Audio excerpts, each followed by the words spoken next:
Hello, this is Freethought Forum, a program by the Atheist Society of Knoxville and the Rationalists of East Tennessee, and I am Phil King. And I'm Joe Barnhart, and we want you to know if you believe there is no God, it's okay, you're not alone. In East Tennessee, you can find free thinkers. Among them would be atheists and agnostics. It's a show for them and for people curious about life and living a life free of the supernatural. Today we're discussing the topic, Jesus, fact or fiction? And it's a call-in show. So do us a favor and call in and have conversation with us and make it interesting, and we'll try to make it interesting too. There's a few announcements. We want you to feel free to call in. And visit our websites, www.rationalist.org and http knoxvilleatheists.org. Okay, and there's a happy hour with the Atheist Society of Knoxville at Barley's tonight in the old city in Knoxville after the show for food and drink and conversation. Let me remind you of activities of the Rationalists of East Tennessee. We meet the first and third Sunday mornings of each month at 10:30 for informative lectures. The second Sunday of each month at 4 p.m., the Skeptic Book Club at Barnes & Noble's meets. And on the fourth Sunday, Reflections, a potluck dinner discussion at a member's home. That's at 3 p.m., I think, but I'm not sure. It could be 4. Check our website to be sure. So, Joe, let's launch into our topic for today. Good. Jesus, fact or fiction? Okay. Right. Good topic. This, why do we want to learn about Jesus, first of all? Let me say, first of all, that this is an extremely difficult subject, and many people have different ideas about Jesus. And I approach it humbly and respect the opinions of other people. I know that Christians are going to probably disagree with some of the things we say, but I want to thank you for being here with me and for me today, because you're really the pro in this area. Well, nobody's a full pro, but there are some who have studied. I guess you could put this: the more you study, the more you know how little you know. How little you know, right. I'm relying heavily on a professor at the University of North Carolina, Bart Ehrman. I've listened to his lectures, and I'm going to be following his historical approach. We're not talking about a theological approach today. So why learn about Jesus? I think one of the things that we have to say is that Jesus is very important regardless of what you believe about him. Yeah, even if you think Jesus is a fictional person, that belief in Jesus has had enormous impact over the centuries. That's right. Enormous impact. Enormous. Maybe the most impact of any other single individual in Western civilization. That's very possible. Let's go over briefly the points that we're going to try and answer today during the course of this 1 hour. And it's really a pleasure to sit down with you and talk about this and to entertain call-ins, questions that people may have. But we're going to talk a little about why we should be interested. Was there really a Jesus? And we're going to take, as I mentioned, a historical rather than theological approach. What are our sources? And who wrote the New Testament? And when? Sometimes we say the Bible as if it had one author. That's right. And when were the Gospels, for instance, written? And what did Jesus really say and do? What did he write? Did he write anything except on the sand? And how have these views of Jesus changed, through the ages, from the time he had his ministry until now? And how many people today take Jesus' words and as commands, almost as patterns for living, and they take them out of the context of the apocalyptic teachings that he gave at that time. In fact, if you say took a course in the early Christian thought of the New Testament at the University of Tennessee, or Carson Newman College, or Maryville College, or down in Athens at Tennessee Wesleyan, they could show you how historically various views theological views of Jesus have changed, let alone the historical views, Right. have changed over the decades. Right. I mean, you could trace it out. So why are we studying about Jesus? Well, as we mentioned, he's probably the most important historical figure that has been influencing the Western civilization. He continues to be worshipped throughout the world by about 1 billion people. And among the Muslims, he is regarded as the Messiah, but not as the second person of the Trinity. Okay. So even among the Muslims, he's a prophet. Yes. And a Messiah. That's right. And a resurrected virgin born. I mean, they have most of it, except they differ on the Trinity primarily. Right.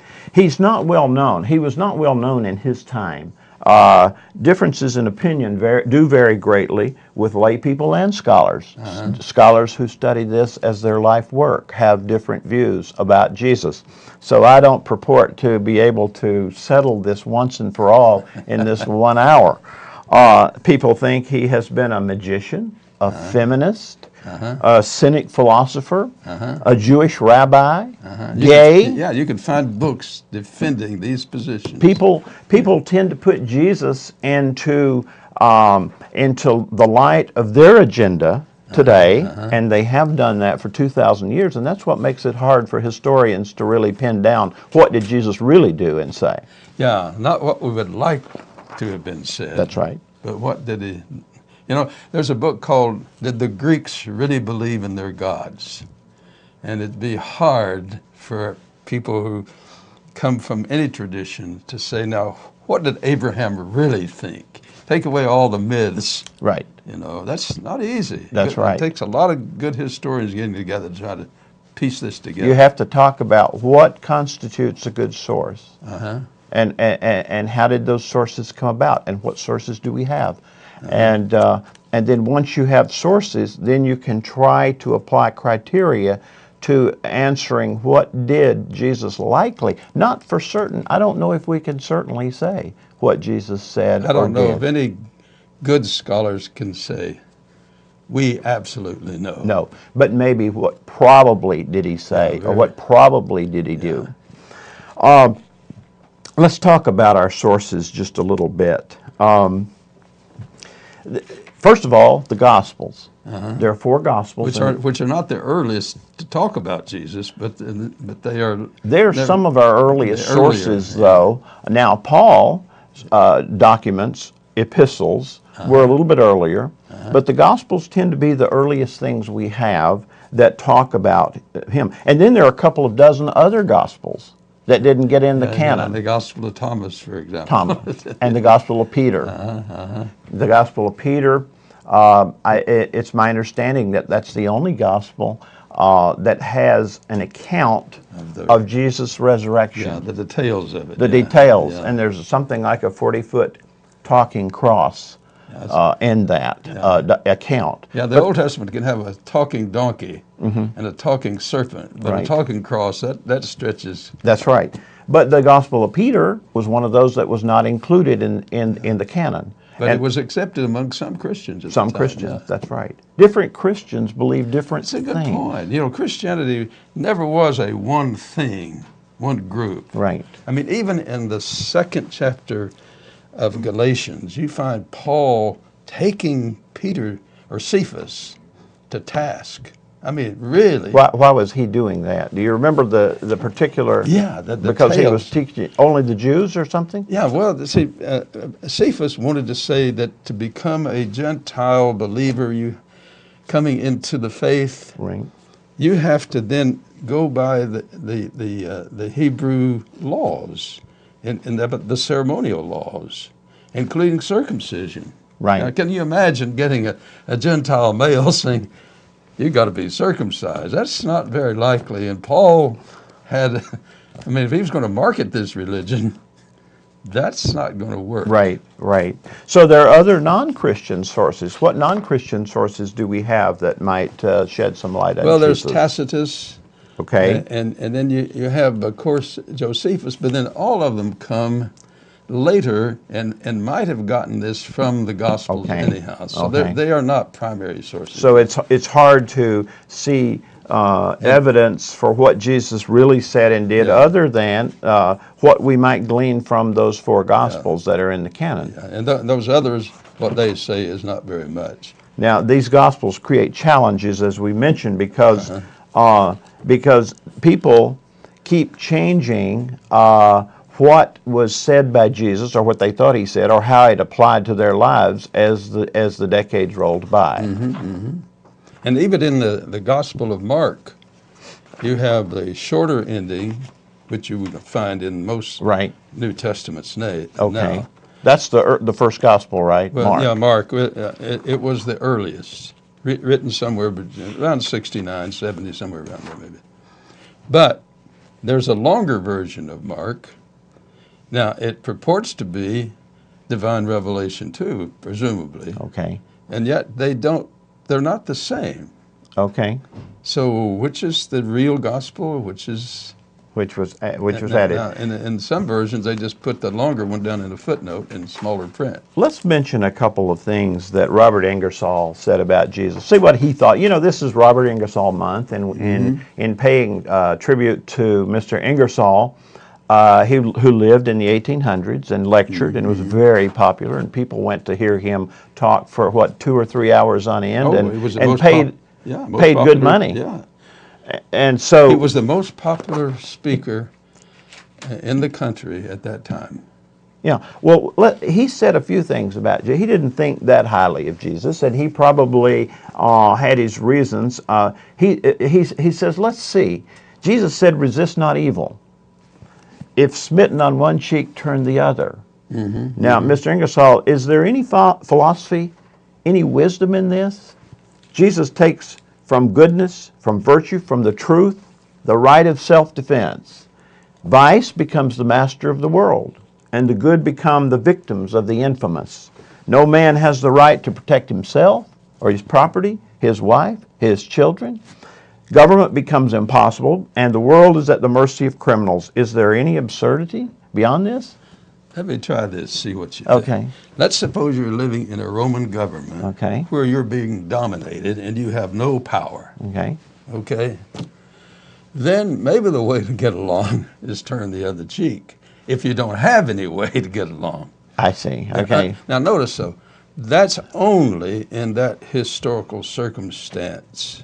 Now, the problem is we don't know for sure all the historical, in other words, you don't just have the Bible to understand it. You have to have the historical context to understand it. And so Jesus, for hundreds of years prior to the time of Jesus, the Jews had been living under this domination by one nation or another, except for one brief period. And some scholars think that Jesus may have been something like a comic. In the good sense of the word, his job was not to get you to believe what he says, but to think. You think you're having trouble? Blessed are the poor. Now, how many people want to say, boy, I look forward to being poor? Right. Well, that makes you think. Maybe it's not you're blessed you're poor. Maybe at least you have dignity. I see. Okay. And then you say, well, turn the other cheek. Well, right. Okay. Okay, yeah.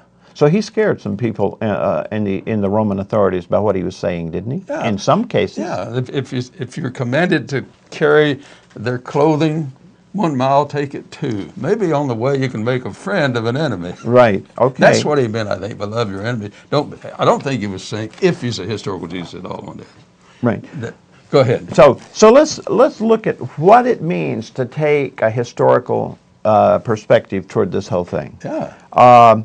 But now, and remembering that even historical scholars disagree, and even disagree on what criteria one should use. Yeah, and preachers disagree. And of course they do. Look how many denominations are there. Right. I like what a Baptist preacher said once.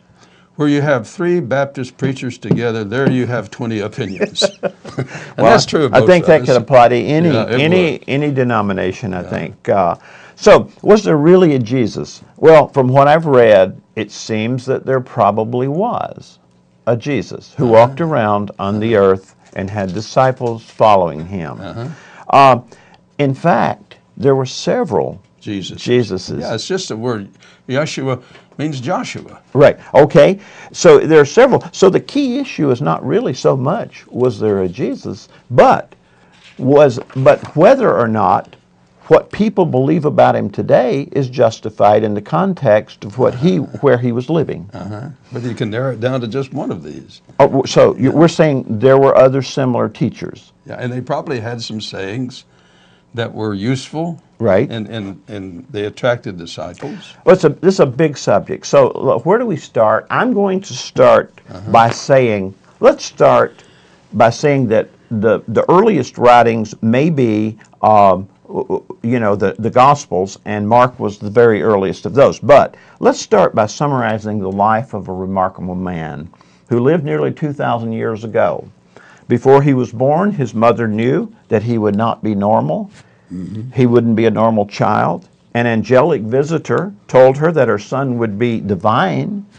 His birth was accompanied by miraculous signs and wonders, and as a child he was religiously precocious.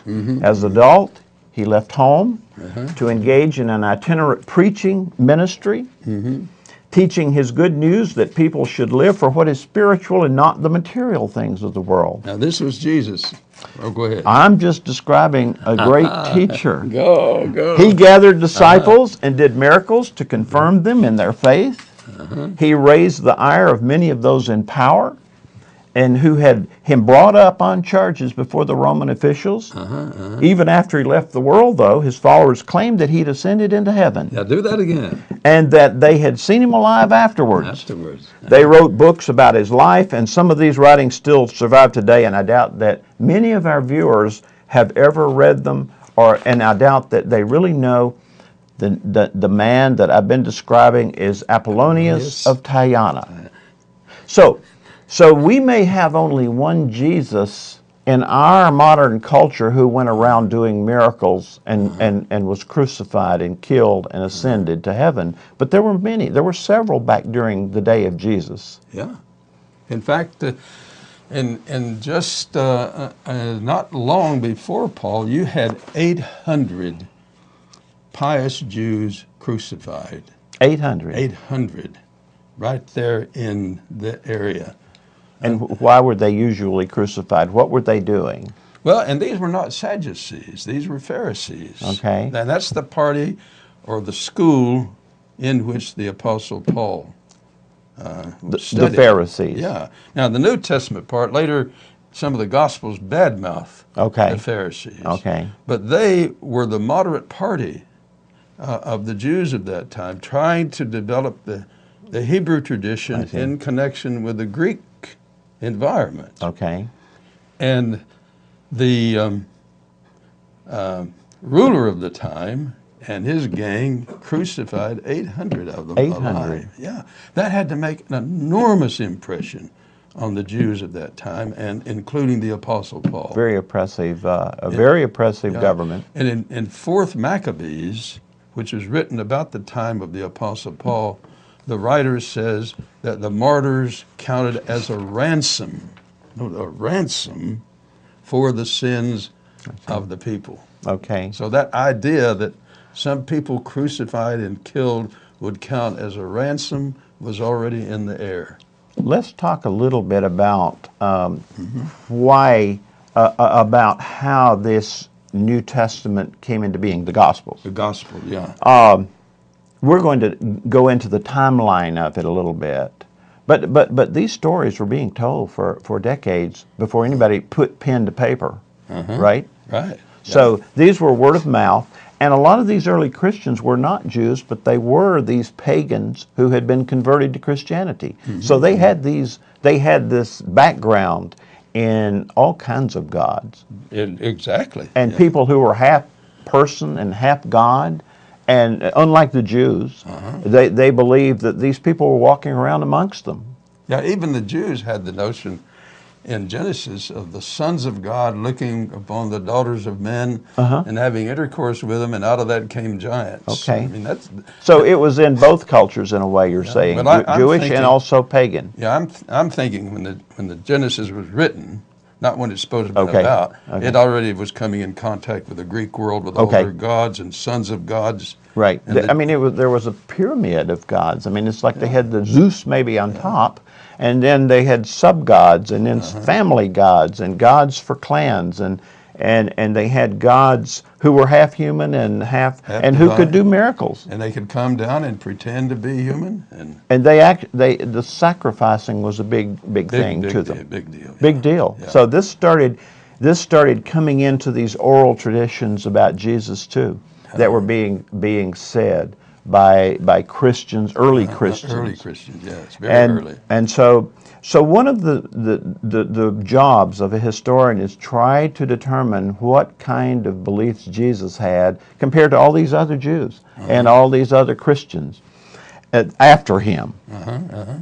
So they use certain criteria, historians do. Early documentation we've already talked about. Mark was the first, and then came Matthew and Luke, and they were based on another source for other sources, right? Sources, yeah, Q document. Q, and they call one L and one M. Yeah. And then John was a rather late one. And by even the time that John was written, the view of Jesus had changed quite a lot. You've got an enormous change. And by the time you get to the Gospel of John, Mark never really says Jesus is God. Right. I mean, he's Kurios, Lord, but you had lots of lords. That's right. Son of God. Yeah, and Lord, Kurios can even be translated as Sir. I mean, it's a whole rainbow. Okay. By the time you get to the fourth Gospel, which is the Gospel of John, at the end of the century, and the prologue on it may have been later, you have in that Jesus is God on earth. Okay, that's right. That's a big change. That is an enormous. That's maybe several decades. Yeah, and that's a long way from Paul, who was before the Gospels. Right. In fact, Paul doesn't seem to know anything that I can tell about a historical Jesus. He believes there was a historical Jesus. And what he wrote's the first things that are written in became the New Testament. He's before the four Gospels. Okay, so another criterion that is used by historians is the criterion of independent attestation. In other words, if you've have two sources that recount a story and include some of the same things, then you're more likely to believe that's true. And then dissimilarity. Any tradition about Jesus that doesn't coincide with or works against the vested interest of Christians who preserved it is likely to be, historically reliable. Yeah, that's called the hard reading among textual criticism. They preserve it even though it hurts, I guess. That's what a good scholar is going to do. A good scholar's going to do that. That's how you test a good theory and maybe change your own theory. Okay. In other words, it's easy to collect data that fits with your theory. It's when you've got information out there that doesn't. That's what makes you nervous, and so you have to either pay no attention to that evidence or start reworking your theory. Right. So in the Gospels, according to historians, you don't take every bit of each Gospel at the same weight. Exactly. You don't assign the same weight to each story. But I understand that historians think that the baptism by John the Baptist is probably correct and a good story, and the crucifixion is something that they know most about. Yeah, most biblical scholars think that Jesus was baptized by John, the Southern Baptist. Right. And was crucified. However, I think it's accurate to say the Apostle Paul nowhere refers to John the Baptist or Judas or Mary. And Paul, remember, is earlier than these Gospels. That's right. He was earlier. So all of this is on a slippery slope, it seems to be. The contextual credibility. Any tradition about Jesus cannot be plausibly situated cannot be plausibly situated in the first century Jewish Palestine, cannot be accepted as historically reliable. Now, let's consider the Gospels in a little bit more detail. Good. They were written anonymously. Yeah. Even though they have the names Matthew, Mark, Yeah, Luke, and those John. Yeah, those were put on later. Put on later. Yeah, we don't know who wrote the Gospel of John. And even if we say, yeah, John wrote it, which John? There was a Baptist preacher in Dallas. He was talking about John the Baptist, and he said, boy, there were Johns all over the place. And he said, in this church, there are Johns all over the Everybody laughed.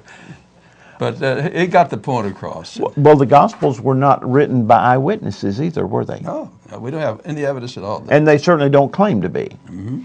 And some of them even say they're not eyewitnesses. They didn't see the things themselves.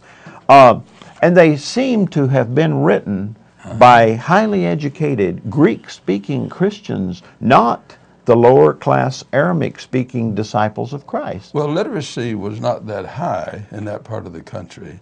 And furthermore, Greek was an imported language, you see. Okay. So to have been written in Greek, well, Mark, for one thing, may have been written in Rome. We're not sure, but some think it wasn't even written in the Holy Land. I see. It might have been in Italy. In Rome. Yeah. I see. Yeah. Well, and Jesus' words and actions are principally passed on by word of mouth in those early days. Early days, yeah. Like often in those days, it was word of mouth. And so the stories were changed to fit each succeeding generation and the set of problems they were experiencing.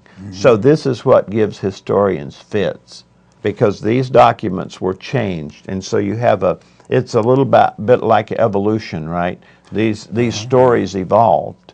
Exactly. And to fit whatever they needed them, they're still evolving. I mean, you know, the Catholic Church didn't even accept evolution until, well, what, the last several decades? Yeah, they had to. Yeah. They had to. Like Galileo. Right. They had to. Had to do that. And there's some today, some Christians who cannot come to terms with evolution theory. Right. Still. Right. Or they just can't. That's do it. right. They can't believe, even if they held to God, and evolution, they can't bring themselves to see that God could work through evolution. Through evolution, yeah. Right. It's. I had a teacher who was an Old Testament teacher and a scientist, and I remember he was talking to engineers, and one of them was trying to argue against evolution. Okay. And he just said, "Don't be an ass." He just couldn't believe an engineer could not believe in evolution. Right.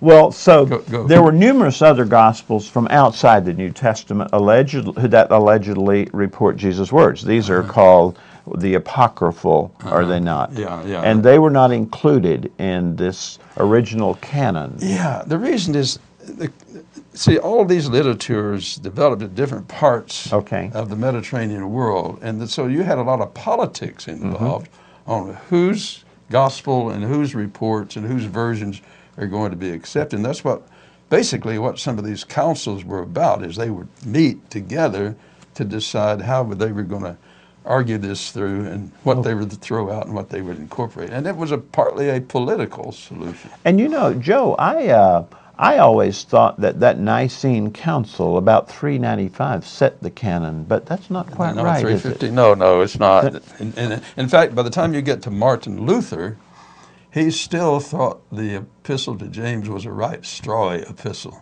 Oh, I see. And Calvin did not write a commentary on the book of Revelation, and I think for a good reason. I see. It was a tar baby. I see. Okay. So they had hard times with some of these. And Esther, how does Esther fit in the whole gospel plan anyhow? Yeah, well, I don't know. When was that one written? Well, is it several hundred or a few hundred years after? It's probably after. Oh, it's surely after the Babylonian captivity, and probably after they began to return. Okay. So somewhere around 400, and maybe even later 200. So most of these apocryphal Gospels were forged in names of companions of Jesus. Sure. They were just, those names were attached to them, and they were forged documents. The names were imposed. Right. And so we have no to make them more authentic. Yeah, we have no idea who wrote the Gospels. Wrote them. If we get down to it, we just don't know. So the infancy gospel of Thomas. Now, there were two Gospels of Thomas, is that right? There was an infancy gospel, but it's talking about Jesus' life as a young boy. The Gospel of Peter. Which, by the way, the Gospel of John does not. Okay. And maybe because if you already got Jesus as God, it's going to be awfully hard to say, here's a 3-year-old or a teenager going around as God. That's right. You see, It would be. And still be human. It would be. And whereas one of the Or earlier... here's the Lord God of the universe who's constipated. Yeah, that's right. That's right. There's some problems there. Then there's and his mother's changing God's... and that's, then they came up with the mother of God. Yes. As if you had monotheism, trying to eliminate the gods, then it began to expand. You've got 3 in the Trinity, and then you've got another problem you got to solve, so you bring in the mother of God. Right. Well, I mean, it would be hard enough to reconstruct what Jesus said and did if no changes had been made through the first 100 years, 200 years after Christ, and then on through history after that. Through that. But that makes it doubly hard. Very hard. For example, you had one view that said Jesus was not God, but he was the first of God's creation. And then the rest of creation was created through him. Okay. But that took him away from being a divine being. Right. And so that was declared heresy by those who had the power. Now, if they had not had the power, that could have been orthodoxy. So we've talked a little bit now already about the birth of the Gospels. Let's look at this timeline. Let's review this timeline a little bit in which they... Good. So Jesus, the best that scholars can really say is that he was born about 4 B.C. Yeah, probably. So it's not exactly 0, which I might have thought. His death was around 30 A.D. And around 33 A.D. was the conversion of Paul. So then he started writing. And then Josephus, that famous, that one we always hear about, Josephus was a Jewish historian, kind of retained by the Romans to sometimes document what was going on. He lived between 37 and 100. And then the Pauline epistles, which were the earliest documents in the New Testament, were about 50 to 60 A.D. Yeah, and then you got, say, 1 Peter, and First and Second, Third John. We're not sure when these were. These were probably earlier than the Gospels. It's a possibility. Right. First and Second John, maybe. Earlier than the Gospels themselves. Maybe. And then this Q source, which we think formed the basis of some of Mark even, and some of the other, and a couple of the other Gospels. Not Mark.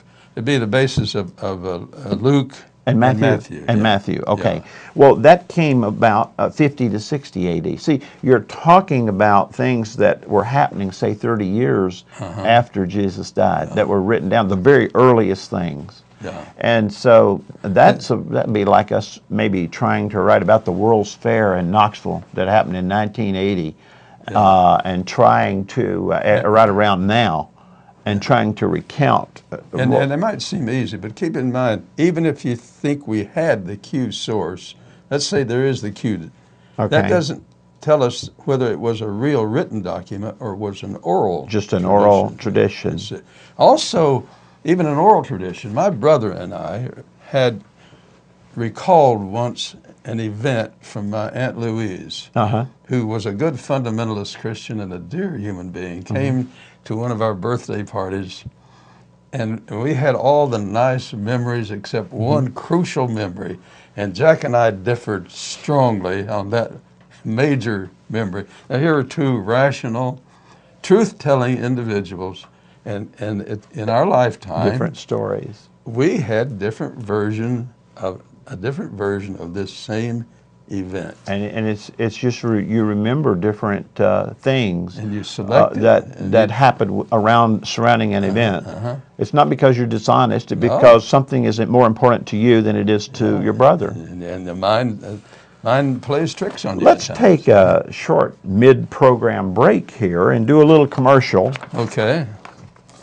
In case you're just tuning in, this is Freethought Forum, a program by the Atheist Society of Knoxville and the Rationalists of East Tennessee. Freethought Forum is funded by these two groups and by individual contributions. And you can send us feedback at the email address on your screen, or you can call us now, since this show is airing live today. The Atheist Society of Knoxville, or ASK, meets several times during the week. We have an evening meetup for fun, food, and drink.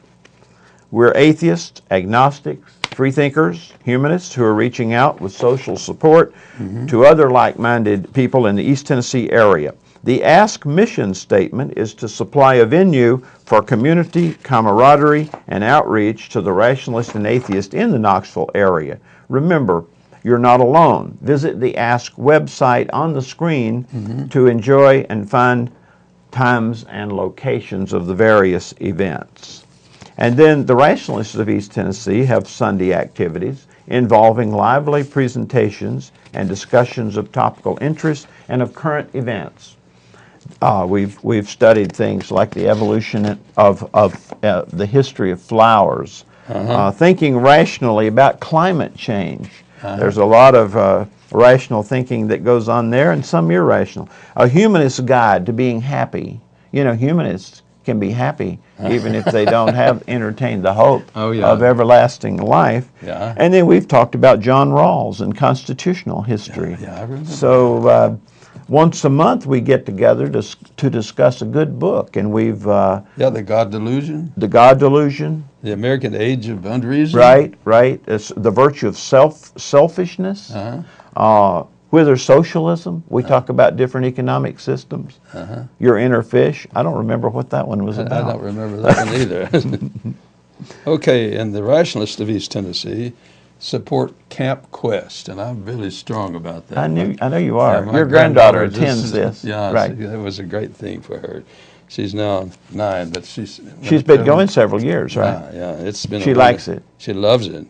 Well, it's a fun science summer and adventure, and it's just rational talking and warm. And you know what? It's the first together. time some of these kids have had a chance to be around kids just like them and not be embarrassed by not believing in supernatural things, you know. My granddaughter and I have been reading a little book on Darwin. Oh, is that And right? I said, ask your teacher. And she said she did. And the teacher said, I don't know whether kids sometimes at that age they shade the truth a little. Yeah. She said that's a good scientist. That's good. Yeah. Well, these kids are smarter than you think they are. They have a lot of good questions and a lot of good points. Do. And you know, and it's a shame that the children in our area who have inclinations to be rational and not believe in magic and supernatural things, they get made fun of a lot of times by their it's important to understand that children are not they don't have the defenses, right, and we need to teach respect. I remember one of my kids came to me once in Texas and said, my neighbor told me that our family was going to hell, and that kind of irritated me, but I realized this was a kid who told her that, and so there wasn't and I said, well, some parents have mean ideas they tell their kids, and that's a mean idea. Yeah, that would be really, that would be an emotional difficulty for a young person, you know, who hasn't really. But I explained to them, you know, some ideas are mean, and you got to learn. Some people are better than their beliefs. That's right. This was a case, they had a bad belief, but that might have been a good neighbor. Most people, you know, I've found you can sit down with and intelligently talk about a subject even when you disagree pretty strongly about it, you know. Yeah, in fact, we were invited over to a house of Christians the other day. And very good conversation, I thought. It was nice, kind of nice. Interactive kind of discussion. Very nice, That's what the world needs more of, because we're polarized in so many ways in this country right now. Well, we find we have a lot of things in common. They wanted to raise their families to be, you know, honest, decent, caring people. Right. And we wanted the same thing. Same things, right. We have different ways of going about it. I had a Muslim family to call me to help them with their sister in their family problem. I see. And they said, we need your help. And one of the men, this was in Istanbul, and I met him in Istanbul, he said, we want to appoint you as an uncle to our family.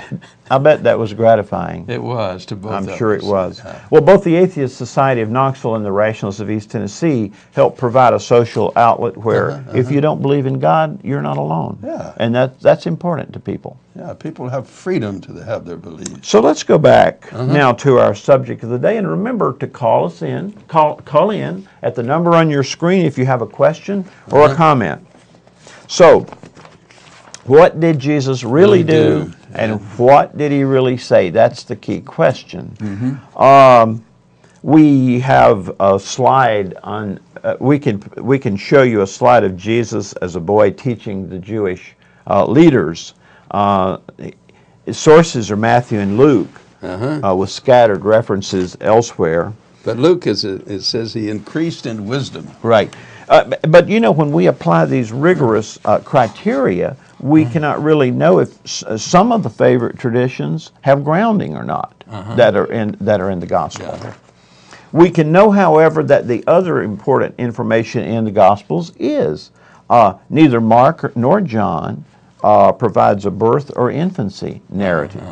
The accounts in Matthew and Luke are at odds with one another on a number of points.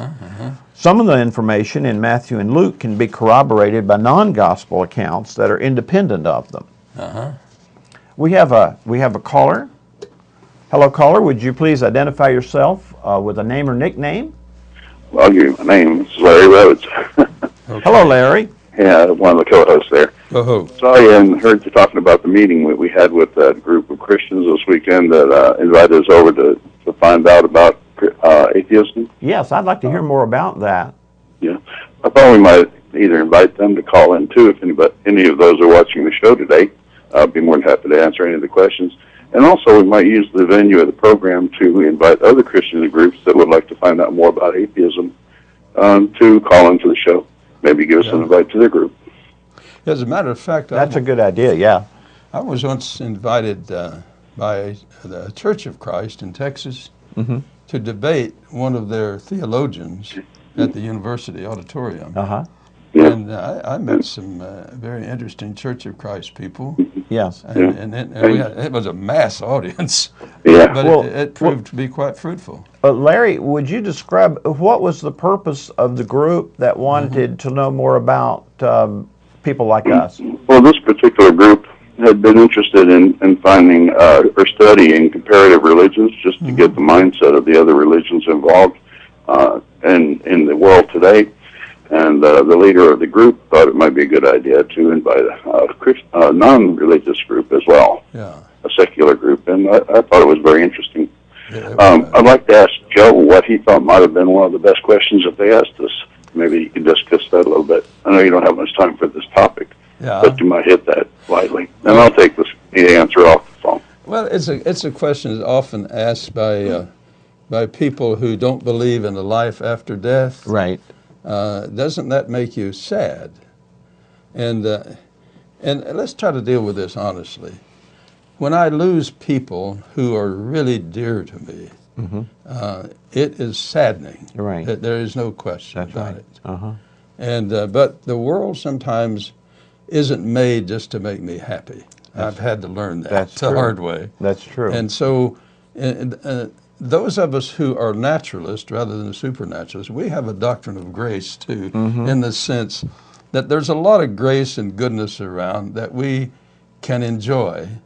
And the fact that we can't enjoy it forever and ever, okay, that's the way it is. But there's no need to get angry or irritated or go nuts. Yeah, that is a serious question, I think, for a person who was reared, say, as a fundamentalist Christian who believes in an afterlife, and then suddenly discovers, well, there may not be one. Well, here's a good side of that, though.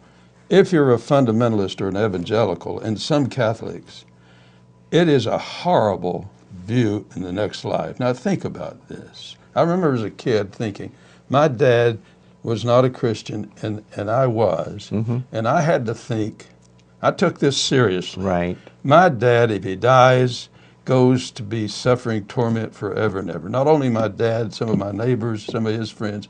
And then you multiply this. Right. That's a very sad For world. a young person, that's the conclusion you have to come to. Yeah. And these Christians who believe in hell, and all Christians do, Right. but these Christians who believe in eternal hell, when they add that up to the few that go to heaven, Yeah. then you've got a doctrine of the ends justifies the means. Mm-hmm. And I say, if that's a view, I turn in my ticket. I don't want to go to hell or to heaven, but I certainly don't want to go to heaven if the price is that most of the people will go to suffer eternal torment. That's a wicked world, and I want no part of it. Yeah, right. It's wicked. Right. And so I think a lot of people sort of rationalize and say, well, God won't let us know what's going on there. If heaven, there's nothing that will dim your joy in heaven. That's what I call moving out to suburbia and forgetting about the rest of the world. Forgetting about the rest of the world, right. So not all of the stories, though, about Jesus in those four Gospels have equal credibility, according to a historian's criteria. Let's talk about that. Jesus, we do have traditions that clearly pass the criteria. Jesus was born and raised a Jew. He came from a small village of Nazareth in Galilee. We can say a few things for certain about his parents. He evidently had siblings of both sexes. We have only scattered hints about his education. But now the main thing that seems to be emphasized in the earliest sources was that he was an apocalyptic Jew. Now what does that mean, Joe? Well, apocalyptic means you think the world is so bad and so terrible that God is going to break in soon and change everything drastically. And usually apocalyptic means the good guys, namely your group, is going to come out like flowers. Right. And the bad guys are going to be in torment. When's it going to happen? Well, I think some of these early Christians, and Paul probably was one of them, and if there was this historical Jesus, very likely he believed that. And John the Baptist believed it if he was a historical figure. And that's part of the culture. He baptized Jesus, so they were probably in lockstep on what they believed about that. Sending out missionaries saying, you repent, the kingdom of God's at hand. It's about to end. Get with it before you get zapped. And leave your wife, leave your possessions. I mean, that's not important now because this is going to happen soon. Yeah. If you think the end of the world is around the corner, then you want to say, leave your folks behind. It's not going to be for long anyhow to get out and get this message out. Yeah. Anyhow, in that context, you see, right, that wasn't such a terrible thing if you believed it. If you believe that, right. Now, and nowadays, if you try to make a whole principle out of it, right, it's abandoning family life. That's right. It is. And it's certainly not a model that you want to set up. So this seems to be, if you hearken back to these criteria that historians use in the very earliest things that are written about Jesus, this Jesus that's worshipped today, is that he was an apocalyptic Jewish minister or preacher, prophet. And this you can see. Now it's my understanding that if you follow this line through later Gospels and later writings, this sort of disappears. Yeah, there was C.H. Dodd, a New Testament scholar back in the 50s, who came up with a phrase called realized eschatology. Okay. Now, that's a big word, but what he meant was this was reformulated to mean that the kingdom of God has already come in the hearts and lives of people and transformed people into loving your neighbor and kindness toward who treat you respectfully. Okay. And in other words, here the transformation has taken place already. But it's a moral transformation. Okay. And not this apocalyptic. So this is a reinterpretation. That's a reinterpretation, or from Dodd's point of view, it is the right interpretation. I see, according to them that believe that now. Yeah. Now my interpretation, I mean, I have several theories on this. Okay. One of my theories is that Jesus started off as an apocalyptic visionary. Okay. And he believed the kingdom of God was coming around, and he was with John the Baptist. And then John the Baptist got his head removed. Okay. And that made him think.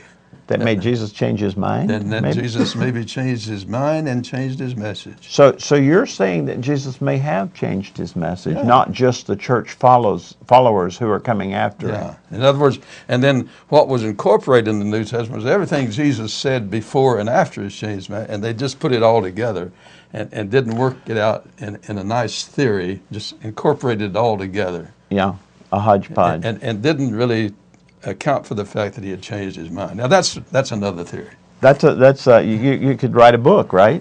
Could you get a title out of that? And I've got other things to do. Well, so it's easy to see how Jesus or a lot of these others would be apocalyptic prophets, because the Roman rule was pretty devastating to a lot of religion. I mean, to anything that was threatening to overthrow the Roman rule. Yeah, if the Romans interpreted that as a threat, then they would make you pay a big price. Big. Now, the apocalyptic visionary seemingly was a threat, or they thought it was a threat, you see. Now, it may have been just talk, you see, but the Romans didn't want to take a chance. Right.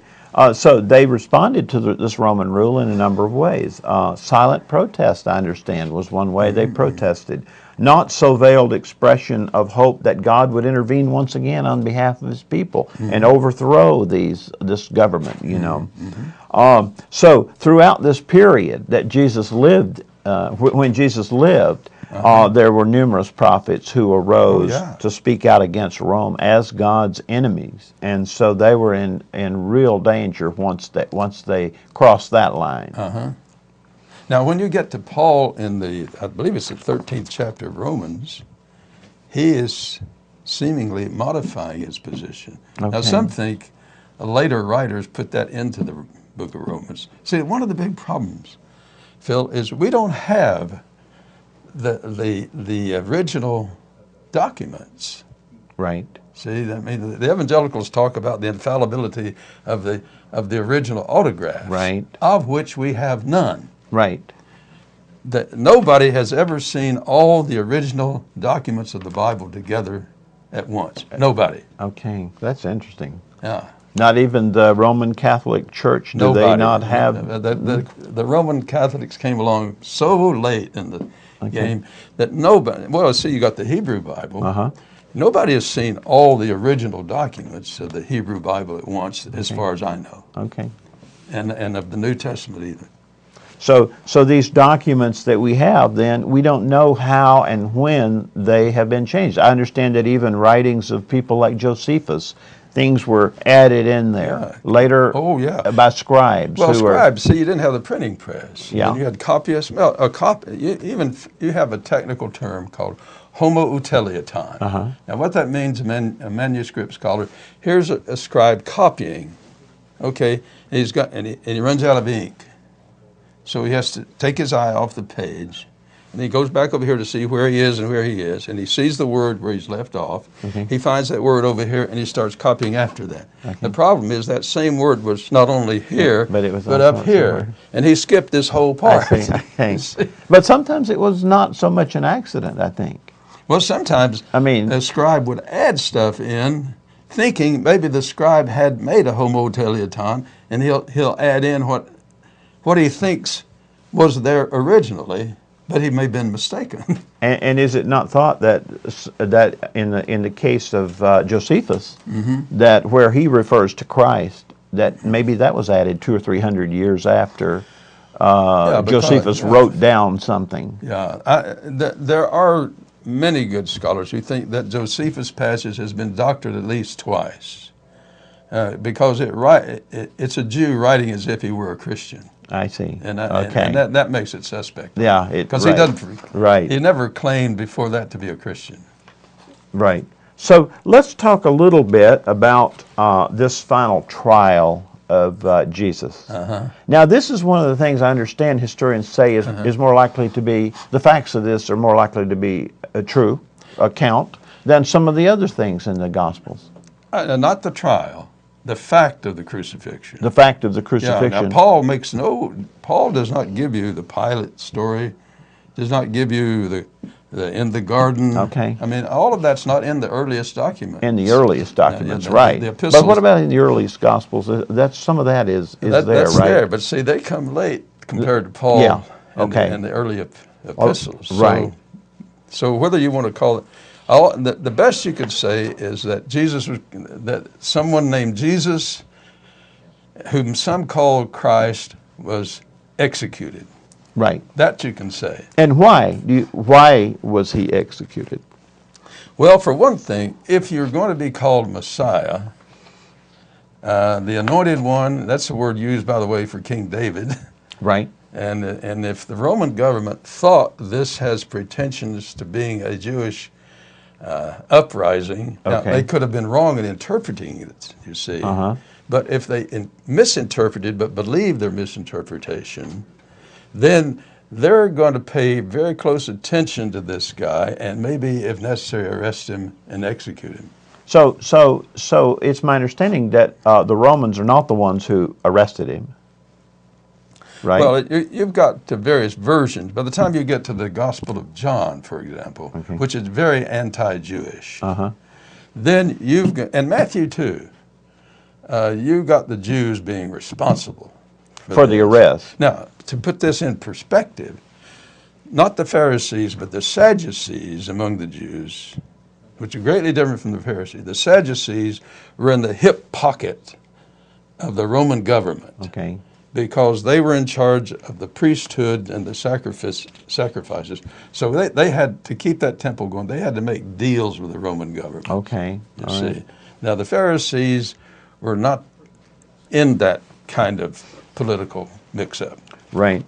So, so during this trial, though, now, according to what Professor Ehrman says, who's trying to look at it historically, why there was an accusation of blasphemy, and it was not clear as to how they knew that, how the Romans knew that about Jesus, that he was claiming to be God, unless somebody betrayed him.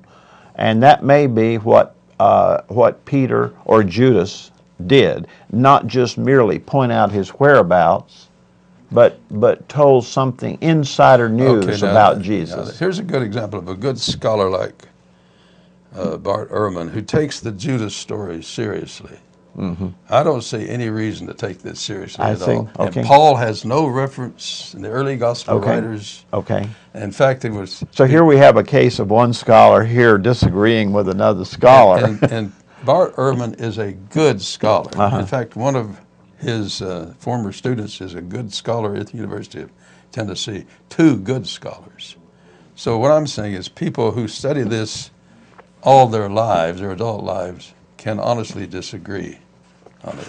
My first paper I wrote on this Jesus historical thing, it was in 1955. 1955? That was my first paper, yeah. And you haven't gotten it settled yet. I've got to hurry, don't I? I'm feeling a little bit better, Joe. Okay. So these, but now people tend to, you know, we have predictions of the end of the world all the time. There was supposed to be the end of the world in May what, 12? The apocalyptic vision. The apocalyptic vision is still alive and well.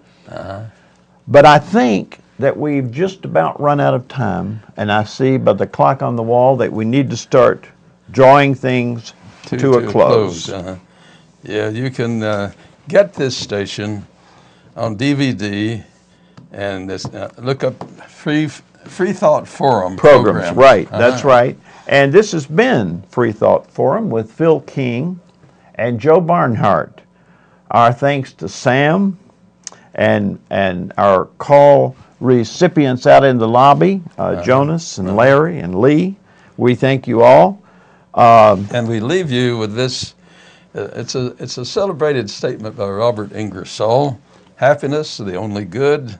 The time to be happy is now, and the place to be happy is here on earth.